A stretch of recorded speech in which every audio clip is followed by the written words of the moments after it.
All right, goal setting time is here. So it's always good to start with the goals that you set from the previous year. And yeah, I decided to do this and share it with you guys, so that anybody who's going through a goal setting process can see how they can benefit. Okay, cool. So a good place to start is usually with your vision or your purpose. And in your purpose, you're trying to address the reason why you exist. So why does your brand exist? In this case, for me, it's to provide growth advisory to startups and entrepreneurs looking for scale in African markets. Then we look at your mission, which is the practical approach for executing against your purpose. And the way my consultancy goes about it is to provide strategic and tactical support to African businesses and entrepreneurs with their brands, products, and organizational leadership as they transition through different stages of scale. Another important piece is to be able to figure out how you're going to measure success, which is the outcomes you want. And for me and my business, it's a 5-star rating from customers across all products and services rendered. At least 30% of all new business is coming in from referrals. And then projects with clients have a better average success rate compared to their previous projects without me.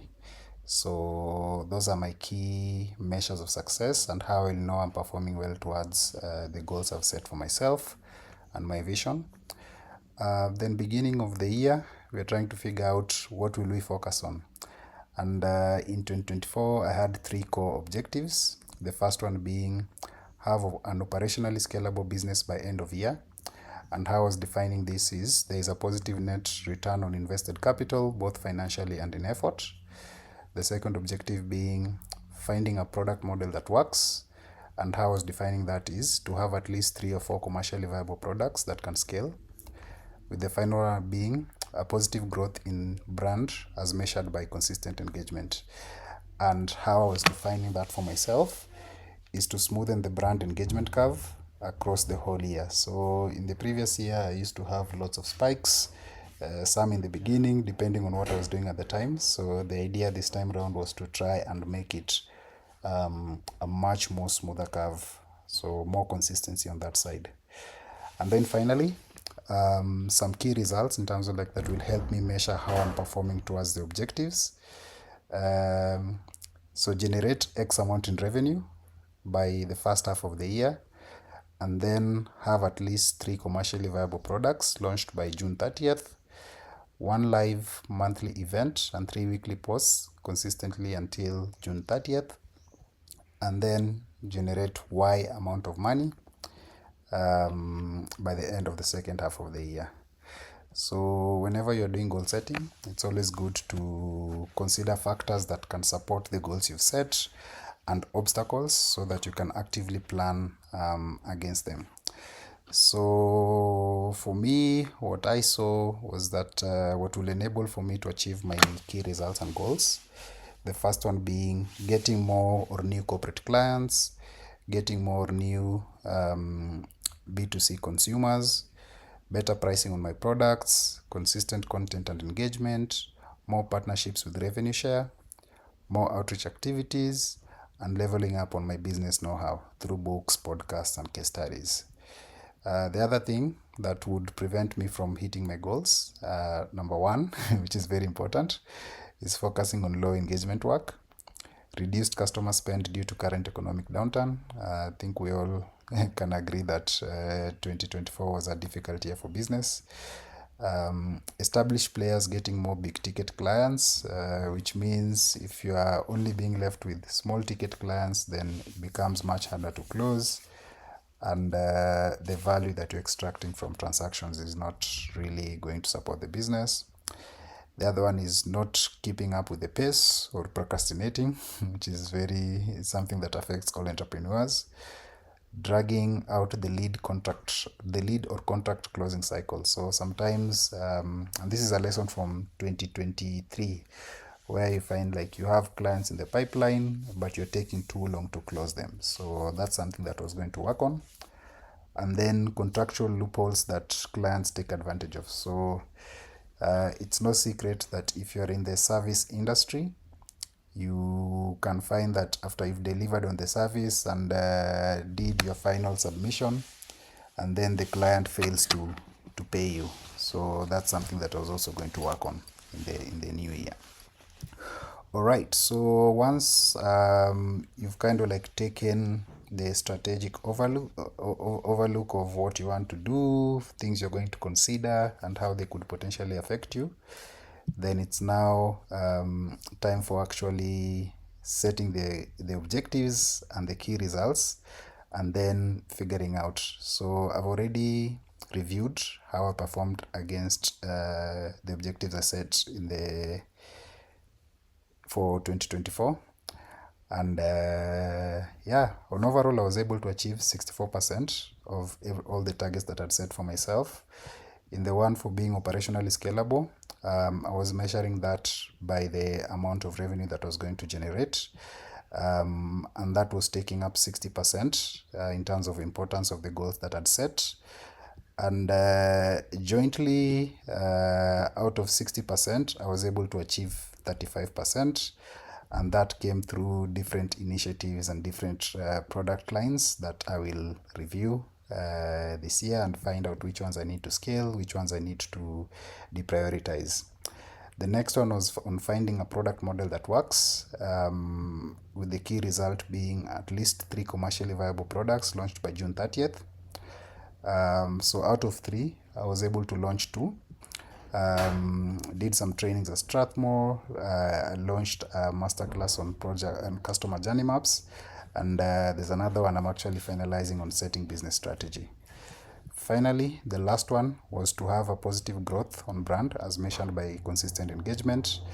And there, what I'd set for myself is to run at least 1 live event every month and 3 weekly posts consistently until June 30th.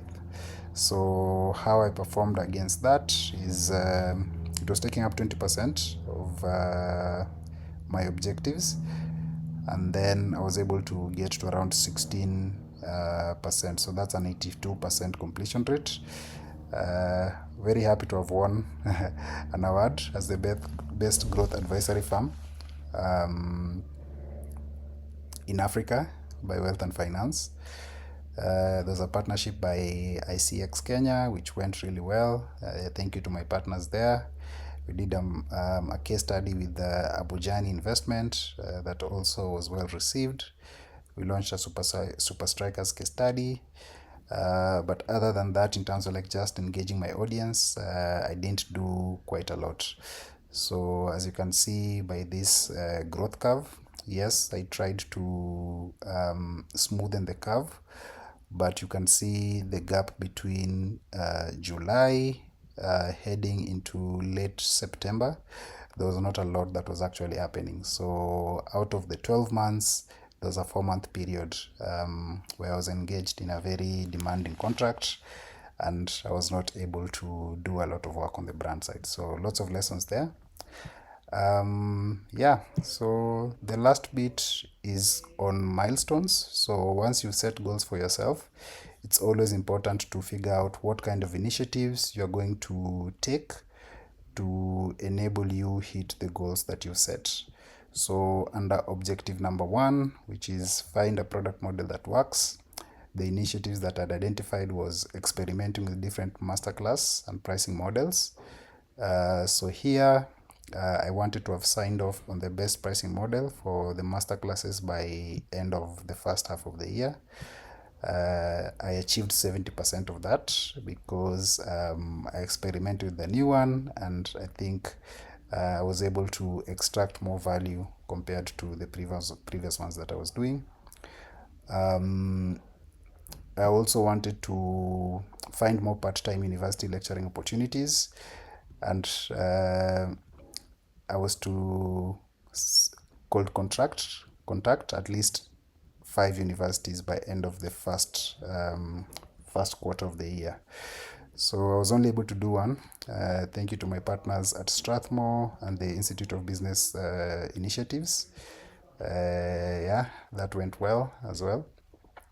I wanted to also productize the case studies that I've been doing. So there was a line item on that. I was able to achieve 40% based on ongoing contract negotiations for businesses and brands that need that kind of support. I was also to look for interim leadership opportunities, have at least 3 warm leads by the end of the first half of the year. Fortunately or unfortunately, this is a goal that I deprioritized, and as you can see, I was not able to do any work on it, which is fine by me because I deprioritized that. Then there was the developing of a minimum viable product for African Business Bootcamp, and the goal was to have that ready by end of the first half of the year. Very happy to have collaborated with the 54 Collective on this, where the program that we designed was piloted by around 633 entrepreneurs across Kenya, Nigeria, South Africa. And it had some pretty amazing results. Maybe potentially we'll share that as time goes by. And then officially launch a personal branding workshop. So launch the first cohort by end of Q1. There I'd say around 70% done. Everything is live on the website. And ran it with a couple of clients through a closed beta launch. So that was on the first one. On the second one is positive brand growth as mentioned by consistent engagement. So improve inbound efforts and more case studies. At least one case study launched every quarter till end of the first half of the year. So that one also got 100%. I launched the Super Strikers one as well as the Little Cab one. So good work on that end. Run more business development outreach activities, with the key result being 5 outreach emails every month. I did very poorly on this one. In a whole year, I was not able to send out any cold emails. So that's something I need to work on for this year. So 0%. And then do more collaborations. I think this is something that I really worked on last year. So the target was to do 6, and I was able to hit those 6. So thank you to all my partners, Coach Caro from Huru Consult, the team at 54 Collective, the team at Institute of Business Initiatives. Thank you very much for helping me achieve and hit that target. Do more live events, at least one live event. I did 6 out of 4. Because of the partnerships that I cultivated from the previous ones. And then on the bottom line, which was to have an operationally scalable business by end of year.